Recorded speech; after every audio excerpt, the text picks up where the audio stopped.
nothing more relaxing and refreshing than green grass, colorful and fragrant flowers, birds chirping in the background, and sunshine. Grass shrubs, vines, and nursery plants are the most popular plants for landscape horticulture. There are so many options to choose from while planting your garden landscape.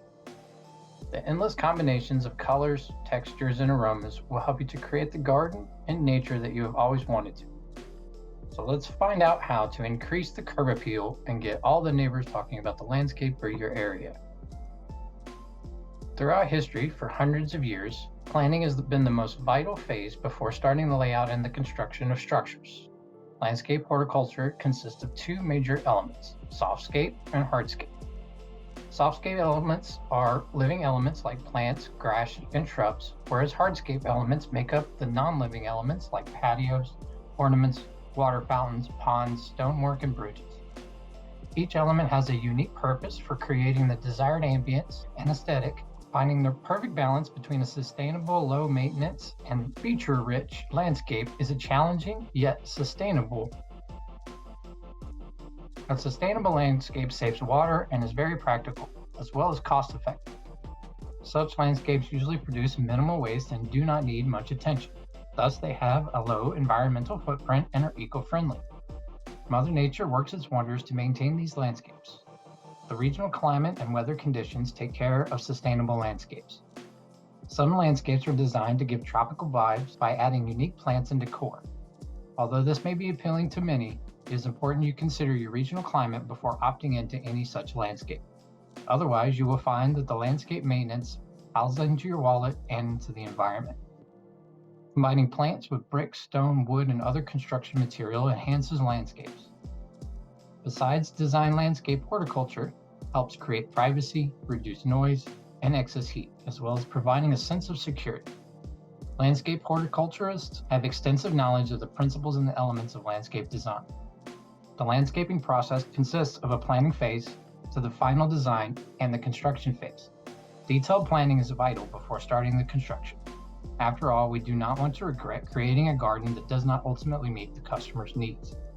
So let's take a look at some of the design elements to start planning. Color is the element that can bring a dull and boring garden to life. Learning how color components and the colors of other basic elements as vital colors may either be cool or warm. Cool colors include blue, violet, and green and tend to create a relaxing environment. Whereas warm colors like red and yellow demand attention and bring excitement. They can be used to highlight features like fountains, trees, and sculptures. Most landscapes use only one of the color groups to create unity and harmony. However, warm and cool colors can also be combined for a contrast and depth. Having warm colors up front and cool colors in the background creates a visual depth. Neutral colors like white, gray, or shades of brown are used to tone down the other colors. Besides setting the mood, colors also attract local wildlife and birds. Make sure to choose colors that unite the landscape within the home or area. Although it is easy to choose colors for hardscape elements, it may not be the same case for softscape, such as plants and flowers, because different plants have a variety in bloom periods and foliage can change colors with the seasons. So make sure that the garden has enough seasonal variety all year round. The next element is line the line. Often refers to the structures that regulate the viewer's eye movement. This is achieved by arranging plants in their borders to create a flow or a transition. Patio or deck boundaries and the edges of flower beds or walkways act as a line. You may be wondering how a line unconsciously influences your eye for movement.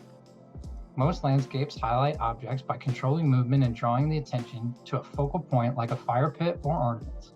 People are usually drawn to focal points via walkways with direct access. On the other hand, a curved or a twisted walkway adds the element of surprise. The plants either fit in or flow as a single unit both horizontally and vertically. Thus, flow of a garden is heavily impacted by the lines. Moreover, the lines also determine the type of garden. A formal garden features straight lines, good symmetry and geometry, whereas an informal one will have curved or naturally flowing lines and has fewer restrictions on symmetry. Horizontal lines create the illusion of a bigger space. Walkways, hedges, and walls are the most common element for horizontal lines. These lines make the eye movements follow the ground, In contrast, vertical lines appeal to eye movements above ground, and this makes the space feel larger. As it is a taller and narrow tree, poles and arbors are also used to add to vertical lines. The next element, form, is the shape and structure of a plant and its branches. Plants come in a variety of forms like round, upright, droopy, columnar, and globular. Various elements such as branches or leaves of a plant need to be considered before landscaping. These elements may have different forms based on the plant selected. In other words, the leaves of two different plants can have different forms. A landscape design theme influences the choice of forms. For instance, neatly pruned edges are an integral part of formal gardens, whereas informal gardens can have plants growing naturally, without much restrictions on form. Round plants can be combined with curved lines for a natural flow. On the other hand, upright plants can be used for straight lines, like a walkway or an edge. Moreover, these plants may also have been combined to change the forms as a group. In fact, some forms may blend in when these plants are grouped together. Moving on to texture elements.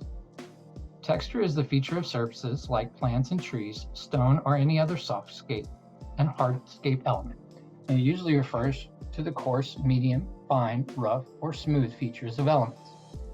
Creatively, using the contrasting textures make a landscape very attractive. Mastering the skill of combining textures is vital for a remarkable landscape. That's where an experienced landscape architect can help out. Always remember that it's better to consult with us, the professional for landscaping, so that the garden can be enjoyed for many years to come.